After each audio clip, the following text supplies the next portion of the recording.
우리 좌우 계신 분들과 또 가족들과 함께 인사하겠습니다. 사랑합니다. 축복합니다. 사랑합니다. 축복합니다. 네, 오늘도 말씀하신 하나님의 은혜가 저 여러분 가운데 임하기를 원합니다. 오늘은 삼손의 말씀 두 번째 시간인데요. 오늘 14장부터는 지난주 13장의 준비됨의 그 내를 지나서 이제 본격적인 삼손의 이야기가 이제 시작이 되어집니다. 오늘 말씀 앞에 나오는 13장 25절에 이렇게 말씀하고 있죠.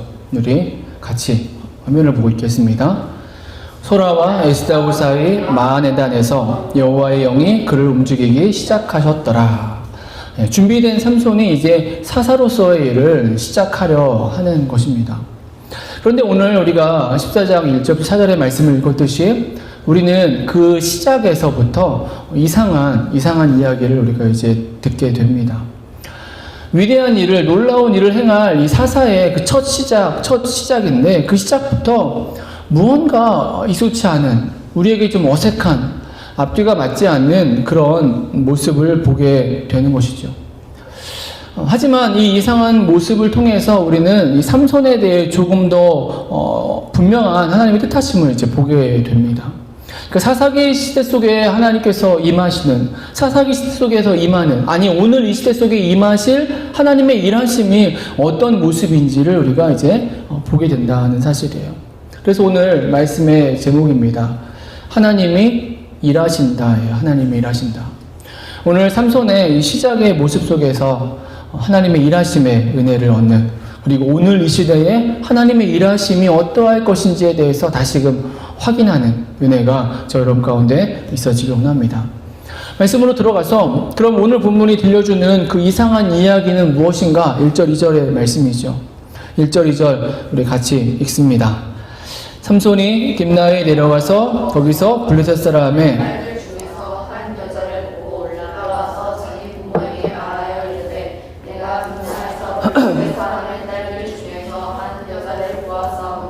이제 그를 맞이하여 내 아내로 삼게 하소서 하매. 삼손의 첫 활동이, 첫 사사로서의 첫 사역을 시작하는데 그 내용이 무엇인가 봤더니 이방 여인, 블레셋 여인, 딥나의 여인을 아내로 맞이하겠다라고 이렇게 이야기를 하는 것이죠.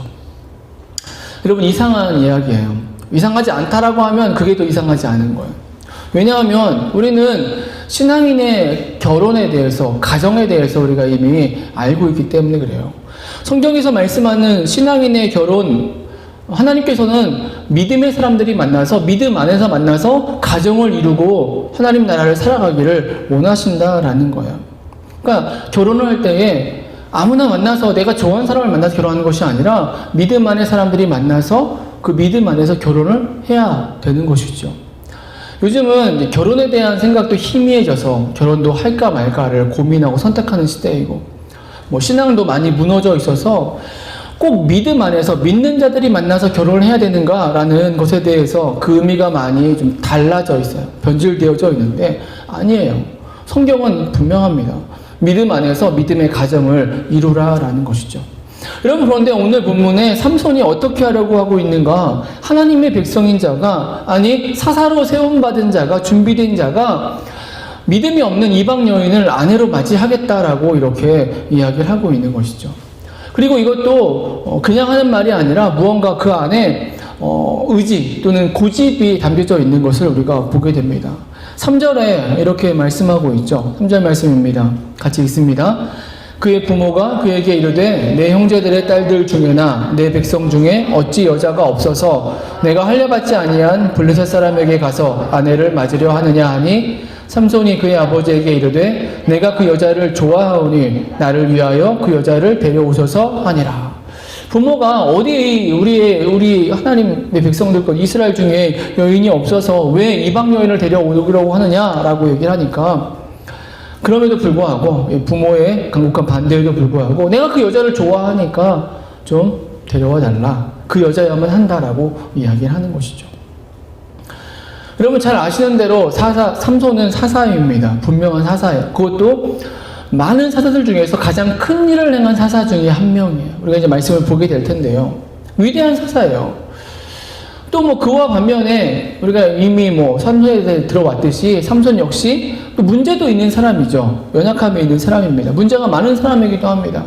하지만 부인할 수 없는 것은 삼손은 사사였고 사사로서 큰 일을 행한다라는 거예요. 그런데 이러한 사사인 삼손이 이방 여인을 아내로 맞이하겠다고 고집하고 있다는 사실이에요. 어떻게 하나님의 원하시는 방법이 아닌 것을 이 사사 삼손이 고집하고 있을까요? 왜 사사가, 지도자가, 준비됨으로 세워진 자가, 그리고 앞으로 놀라운 일을 행하실 이 삼손이 왜 처음부터, 그 사역의 처음부터 사납지 않은 모습을 하고 있을까라는 사실이에요. 우리는 이 질문을 통해서 이 사사 삼손을 통해서 하나님이 원하시는, 보여주시고자 하는 바를 우리가 이제 제대로 보게 되어지는데요. 여러분, 그 이유는 4절에 말씀하고 있습니다. 우리 4절 한 번 더 같이 읽습니다. 4절 같이 읽습니다. 그때에 블레셋 사람이 이스라엘을 다스린 까닭에 삼손이 틈을 타서 블레셋 사람을 치려함이었으나 그의 부모는 이 일이 여호와께로부터 나온 것인 줄은 알지 못하였더라. 무슨 말이냐면 삼손이 블레셋 사람들을 치려고 일부러 결혼하려 했다라는 것입니다. 이렇게 보면은 이 사사인 삼손이 이방 여인을 아내로 맞이하려 하는 것이 타당해 보이죠. 답이 되는 것 같습니다. 자신의 욕심이나 욕정이 아니라 하나님 나라의 일을 하기 위해서 그래서 위장 결혼을 하려고 했다라는 거죠.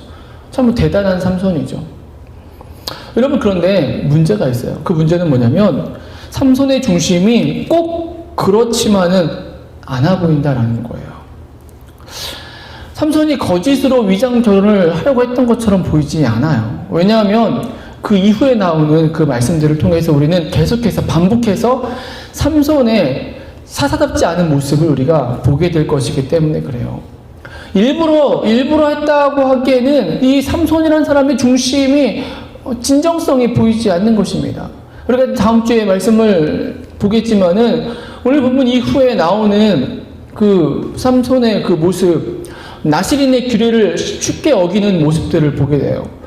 죽은 사자의 시체를 만지는 것이며 거기서 나온 꿀을 먹는 것이며 또 15장 16장에 보면은 전혀 사사답지 않은 그런 모습들을 우리가 보게 되어진다는 것이죠. 그리고 삼손, 그러면 우리가 다 아는 여자 문제도 그렇습니다. 삼손을 이야기하면서 뺄 수 없는 것이 여자 문제죠.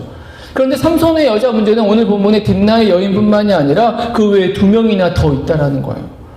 가사의 기생도 있었고요. 그리고 이 삼손이 힘을 다 잃게 되는, 머리카락을 잘리게 되는, 속임을 당해서 그렇게 되는 그 여인, 소래골짜기의 딜릴라도 있습니다.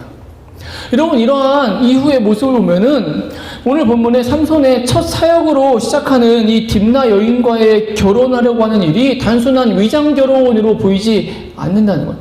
삼손이 어떤 위대한 일을 하려고 고도로 계획한 그런 어떤 열정과 중심을 가지고 행한 일로 하기에는 그의 나머지 삶이, 전반적인 그의 삶이 그 일을 보여주지 않는다는 것이죠. 오히려 그러한 반대를 보여주고 있다는 사실이에요. 여러분, 그렇다면 이 4절의 말씀 어떻게 우리는 이해해야 하느냐라는 거죠. 돌아보니까 이전에도 이 구절을 가지고 공동체 안에서 제가 말씀을 전한 적이 있던데요. 이 4절의 한 단어를 바꾸어야 우리는 이 4절의 진정한 의미를 알게 됩니다. 그러니까 한글 번역 성경이, 한글 성경이 조금 헷갈리게 사실은 되어져 있다는 거예요. 번역이 되어져 있다는 거죠. 그것이 4절의 말씀의 주어예요. 바로 삼손이라는 것입니다. 삼손이. 이 주어의 문제가 있어요. 우리는 이렇게 삼손이라고 쓰여져 있지만 원어 성경을 보면은, 히브리어 성경을 보면은 그렇지 않아요. 삼손이라고 써있지 않고 관계대명사가 되어 있어요. who라는, 뭐 영어로 말하면 그라는 표현으로 쓰여져 있다는 것입니다.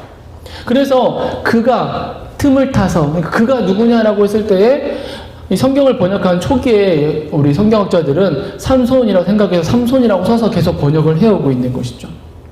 하지만 히브리 성경을 보면은 거기는 그예요, 그. 그럼 그가 누구냐라고 했을 때에 삼손인가 아니면 하나님이 될 수도 있다라는 것입니다.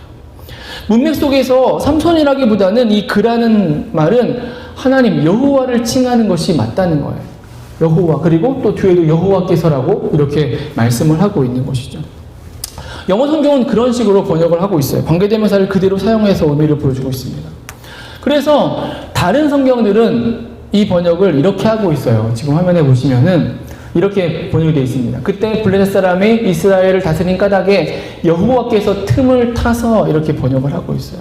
영어 성경이나 또는 공동번역, 새번역이나 또는 쉬운 성경도 여호와께서라고 이렇게 번역을 하고 있습니다. 즉 지금 삼손이 이방 여인과의 결혼을 하려고 하는 이 사건은 여호와께서 일하시는, 여호와께서 치시려고 하는, 여호와께로부터 나온 일이라는 거예요. 삼손의 중심은 무엇인지 정확하지 않지만 분명한 사실은 여호와께서 일하고 계시다라는 것이 이 삼손의 첫 사역의 의미가 된다라는 것이죠. 여러분, 삼손의 첫 사건을 들으면서 보면서 아무 생각 없이 이 말씀을 들으면 우리는 처음부터 실망할 수밖에 없어요. 아니, 사사가 어떻게 이럴 수가 있어? 사사라는 사람이 어떻게 이런 일을 하려고 하지? 삼손에게 집중하면 우리는 100% 실망하게 됩니다. 하지만 우리의 시선을 좀 다르게 보면은 달라진다는 거예요. 삼손이 아닌 하나님을 집중하면 그러면 우리는 실망에 앞서서 하나님의 일하심을 보게 되어지는 것입니다. 다시 말씀드리면 하나님의 일하심의 방법으로 하나님께서 삼손의 이 이방 여인과의 결혼을 허용하고 계신다는 것을 우리가 알 수 있다는 거예요. 여러분, 오늘 우리가 말씀을 들으면서 첫 번째로 생각하는 은혜예요. 하나님이 어떤 분이시냐? 하나님 이런 분이시라는 거예요. 하나님 일하신다는 것입니다. 하나님 일하시는 분이라는 거예요. 하나님은 계획하시고 행하시는 분이다라는 사실이에요. 예레미야 33장 2절 3절에 우리가 많이 좋아하고 또 암송하는 구절입니다. 이렇게 말씀하고 있어요. 같이 읽겠습니다. 일을 행하는 여호와, 그것을 만들며 성취하는 여호와, 그의 이름을 여호와라 하는 이가 이와 같이 이르시도다. 너는 내게 부르짖으라. 내가 내게 응답하겠고 내가 알지 못하는 크고 은밀한 일을 내게 보이리라. 일을 행하는 여호와, 그것을 지어 성취하는 여호와, 하나님의 모습이라는 거예요. 여러분, 오늘 사사기 같은 오늘 이 시대를 살아가면서 우리가 다시 한번 이 하나님을 기억할 수 있기를 원합니다. 우리가 아무리 발버둥 치고 우리가 계획해도 실제 행하시는 분이 누구시냐라고 했을 때에 하나님이시다라는 거예요. 오직 하나님만이 온전히 행하시고 온전히 이루신다라는 것입니다. 오늘 이 마지막 때에 모든 것들이 힘들고 어두운 시절 속에서 일하시는 하나님, 행하시는 하나님 기억하고 붙드는 저와 여러분, 우리 그공동체 교회가 되어지게 되길 주님의 이름으로 축원합니다. 여러분, 이 4절이 삼손에 대한 더 분명한 의미를 말씀해 주고 있어요. 그 의미를 찾아보는데, 자, 이제 그러면 우리는 그 다음으로 이런 생각을 해야 됩니다. 오늘 말씀에 이제 실제적인 적용점이 되는 질문인데요. 그렇다면 하나님의 일하심이구나, 하나님께서 행하시는 것이구나. 근데 왜 하필 이 결혼이라는 거예요? 이 삼손의 결혼이냐는 것입니다. 왜 삼손, 사사인 삼손으로 하여금, 하나님의 거룩한 자로 준비된 자는 삼손으로 하여금 왜 이방 여인과 결혼하도록 하는 이런 일을 왜 허락하셨을까라는 거예요. 여러분, 우리는 그 답도 4절 속에 있어요. 4절의 앞부분의 말씀 속에 찾을 수 있습니다. 4절 앞부분에 이렇게 말씀하고 있습니다. 그때에 블레셋 사람이 이스라엘을 다스린 까닭에. 우리는 사사기에 대해 잘 알고 있어요. 말씀을 들어왔듯이 사사기는 은혜와 함께 죄악이 계속 반복되는 시대입니다. 그래서 범죄한 가운데 있다가 고통 가운데 있다가 백성들이 부르짖으면은 사사를 통해서 구원해 주시고 다시 평안을 주시고, 근데 또 백성들이 하나님의 은혜를 잊어버리고 또 죄를 범하고 그러다 고통을 받고 다시 사사를 세움받아서 또 은혜를 입게 되고, 이것이 반복되는 것이 사사기의 그 사이클이죠. 여러분, 그런데 오늘 삼손의 시대는 그런 사이클과 함께 조금 더 의미를 두고 있다는 거, 좀 다름을 보여주고 있어요. 그것을 표현하는 것이 이 4절의 첫 구절이에요. 그때의 블레셋 사람이 이스라엘을 다스린 까닭에. 물론 이전에도 이방 민족들을 통해서 고통받았죠. 억압받았고 핍박받았습니다. 그들의 통치를 받았어요. 그게 뭐 각 사사들이 등장하는 시대에 뭐 18년, 20년 뭐 이런 시간들, 40년 이런 시간들이었습니다. 그러나 성경은 그 상황을 다스림받았다라고 표현하고 있지 않다는 사실이에요. 성경은 억압받았다, 고통받았다, 학대받았다, 이러한 고통의 의미로 그 시대를 말씀하고 있습니다. 그런데 오늘 삼손의 시대만 이렇게 표현하고 있어요. 다스린 까닭에. 뭐 다스리니까 뭐 통치하다, 뭐 억압하다 다 비슷하게 우리는 생각하는데, 이 다스린 까닭에, 이 다스림의 원래 히브리의 단어의 뜻은 관할하다라는 뜻을 가지고 있어요. 그러니까 일상적인 언어예요. 일상적인 언어. 뭐 꼭 그 정복자가 피정복민을 어떻게 막 압제하는 그런 의미를 보다 그냥 관할하는 거예요. 좀 다시 살펴보는 거예요. 이런 의미가 이 다스림의 원래 히브리 말의 의미입니다.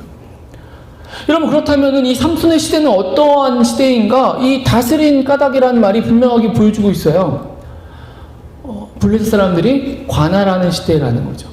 여러분, 이것이 보여주는 의미가 무엇일까요? 이 삼손의 시대는 더 무너진 시대였다라는 거예요.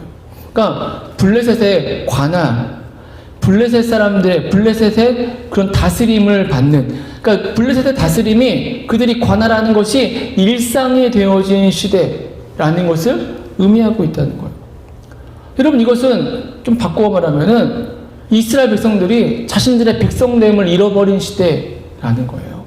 단순히 이방 민족들이 쳐들어와서 그들의 억압을 받으면서 그들의 핍박을 받는 그런 정도의 의미가 아니라, 이제는 그들의 다스림을 받는데, 그들이 관할을 하는데 그 관할한 다스림 안에서 그냥 살아가는 그런 시대임을 보여주고 있다는 거죠. 고통과 억압이 아니라 그 다스림이 그들의 삶의 일부가 되어졌다라는 것을 보여주고 있어요.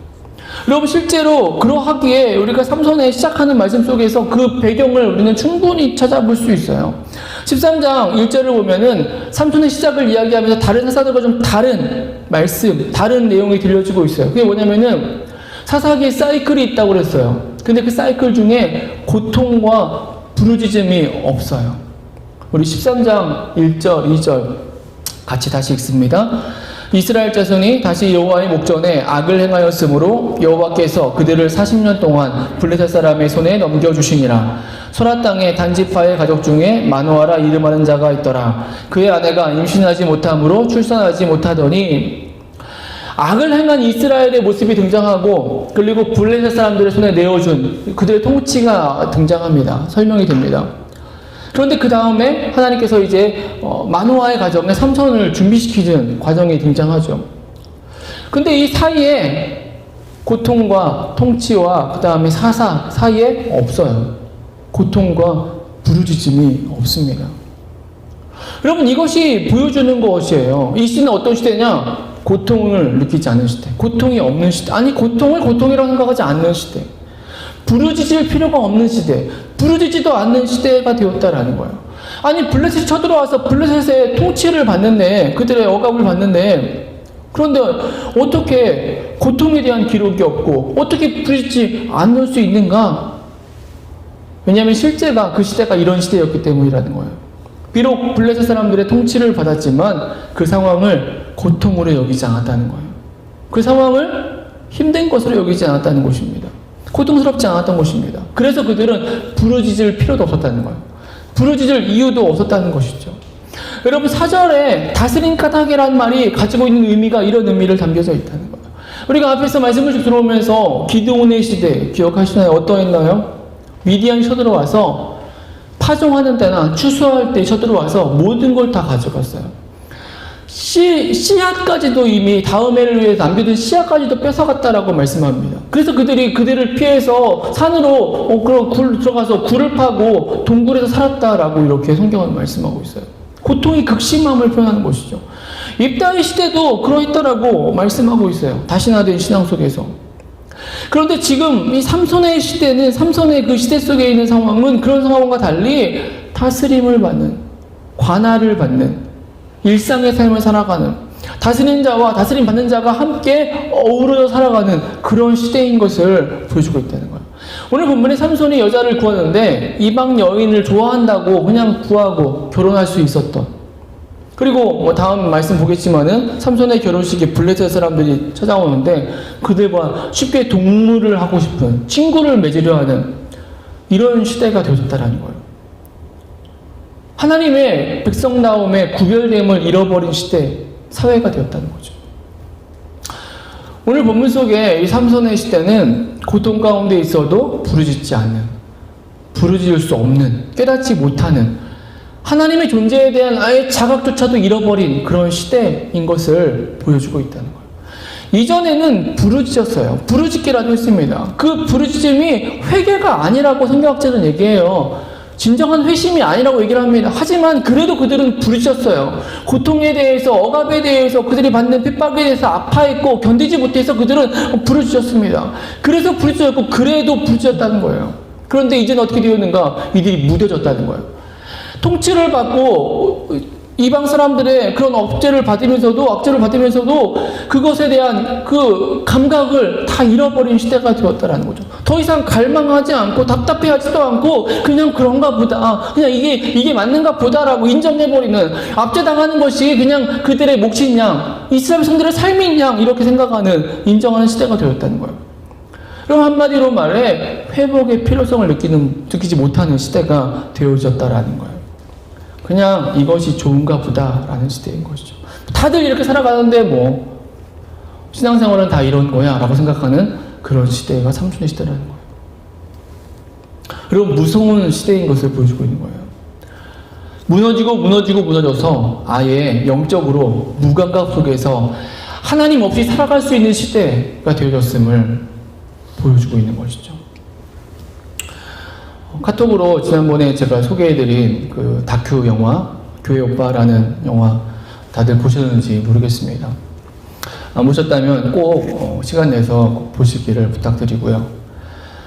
그 다큐를 보면 정말 그 부부의 모습에 많은 도전을 받게 되어지죠. 이미 보신 분들은 그 영화가 끝나고 많이 울었다라는 얘기도 제가 들었는데요. 저도 그랬어요. 그 영화를 보고 끝나고 보면서 눈물이 나고, 그리고 끝난 다음에도 한동안은 멍하고 있는 그런 느낌을 가졌습니다. 왜 그러냐면은 그 부부의 삶이 그러한 도전과 은혜를 전달하고 있었기 때문에 그래요.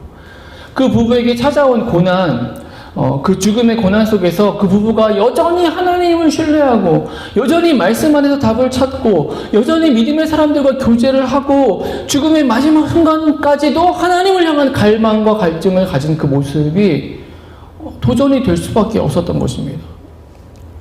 하나님 앞에 서고자 하는, 하나님의 뜻 안에 서고자 하는, 고난 때문에 하나님을 원망하고 불평하기보다 하나님의 뜻을 찾고자 하는 그 부부의 모습이 신앙에 대해, 살아있음에 대한 충분한 도전이 되어졌다라는 거죠. 요즘처럼 힘들고 답답한 그런 시대 속에서 저는 그 다큐를 보면서 정말 충분한 은혜와 도전이 되어졌어요. 여러분, 오늘 본문의 삼손의 이 시대 이스라엘 사회는 무감각한 사회가 되었다는 거예요. 무감각해졌다는 것입니다. 죄 가운데 있으면서도 죄인지 모르는, 회복되어져야 함에도 회복되어져야 하는지조차 모르는, 내가 회복이 필요한 백성들인가? 하나님 나라가 다시 우리 가운데 임할 것인가? 우리가 어떻게 살아가는 것이 주의 백성다움인가? 이런 것들을 전혀 깨닫지 못하는 시대가 되어졌다라는 것이죠. 여러분, 이러한 때 하나님께서 일하시고 계시다는 거예요.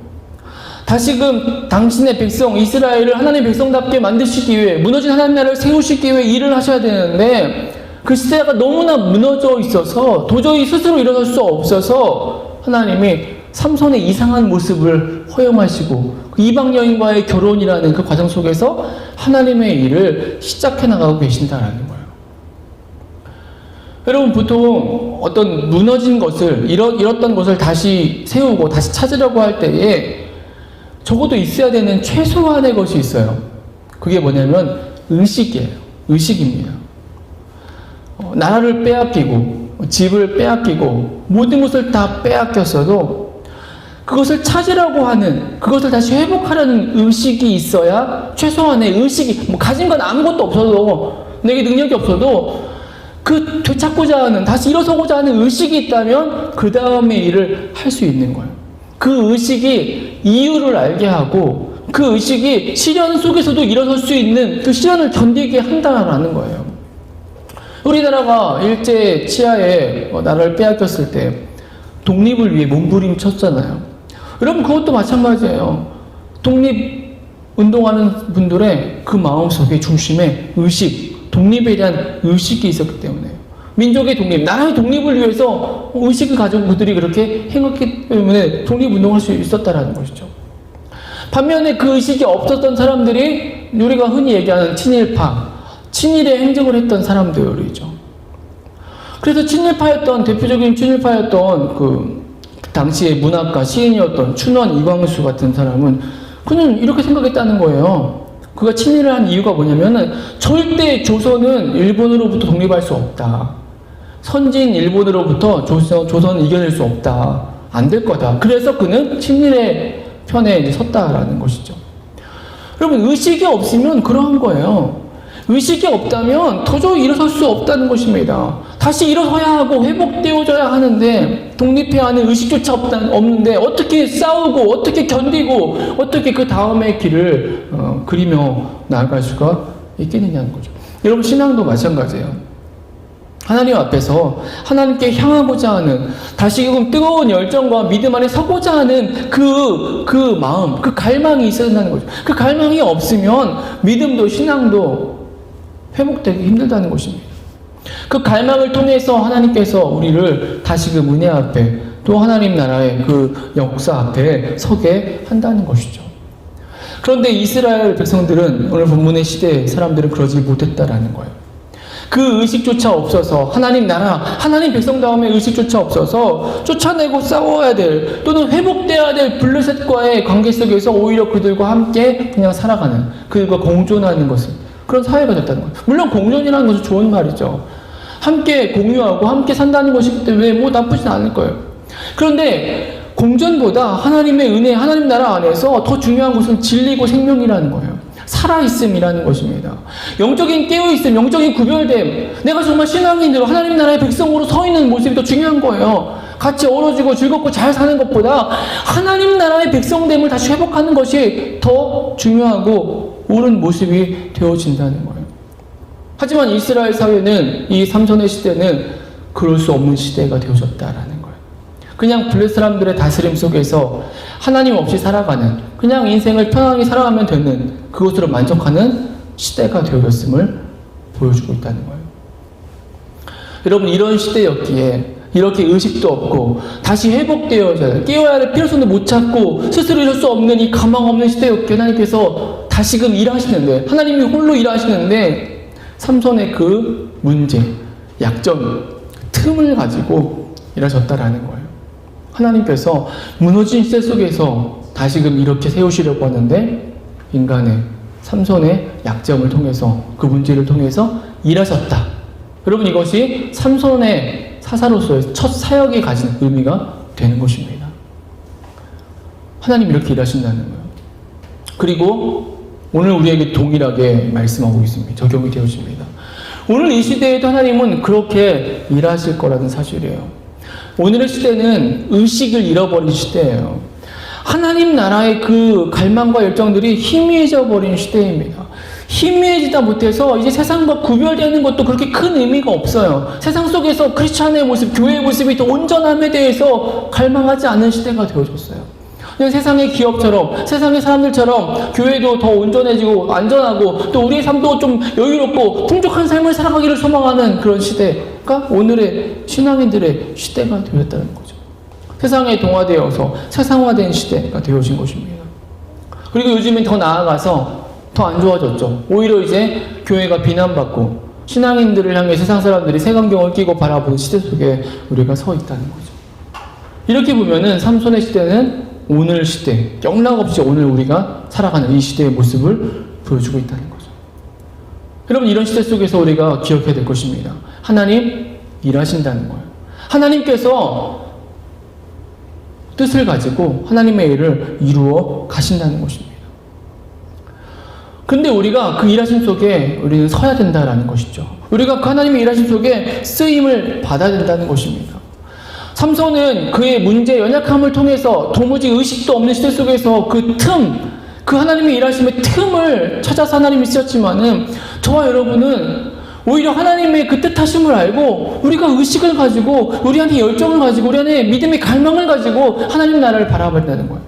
하나님이 나를 통해서, 우리의 가정을 통해서, 우리의 기업을 통해서 어떤 일을 꿈꾸실까를 우리가 바라보고 우리의 삶을 그 뜻에 하나님께 맞춰 나가야 된다는 것입니다. 그것이 오늘 이 시대에 우리가 쓰임받는 하나님 나라를 살아가는 하나님 나라의 백성들의 모습이 되어진다는 거예요. 우리가 우리의 힘으로 하나님 나라를 그리려고 하면 그려지지 않습니다. 왜냐하면 너무나 많이 우리도 물들어 있기 때문에 그래요. 세상의 불법과 부정에 익숙해져 있습니다. 너무나 많은 것들을 우리 눈 감고 살아왔다라는 거예요. 세상의 가치, 세상의 문화, 세상의 방식, 세상의 경제활동, 우리는 다 그런 것들에 그냥 동의하면서 공조하면서 오늘까지 살아왔다는 거죠. 그러나 하나님은 하나님 나라가 이 땅 가운데 우리를 통해서 더 분명하게 온전하게 세워져 가기를 원하신다라는 거예요. 오늘 저 여러분이 하나님의 이러한 일하심을 알고 하나님의 행하심을 알고 그 하나님의 뜻에 합당하게 세워져 가는 은혜가 있어지기를 소망합니다. 하나님이 원하실 때에 우리가 쓰임받기를 원합니다. 우리가 하나님이 원하시는 도구가 되어지길 소망합니다. 우리에게 주어진 또 한 주를 우리가 살아갈 터인데 그 삶을 살아가면서 내 힘과 내 능력으로 무언가를 해보겠다라고 말하는 것이 아니라 하나님의 일하심을 기대하고 소망하고 그리고 하나님의 뜻하심에 우리의 삶을 맞추어 드리는 내 생각과 판단과 내가 가진 중심을 내려놓고 하나님이 쓰시고자 하는 곳에 온전히 쓰임받을 수 있는 그런 믿음의 인생으로 나아가는 저 여러분과 우리 그 공동체 교회가 되어지게 되길 주님의 이름으로 축원합니다. 우리 같이 한번 기도하겠습니다. 우리에게 주어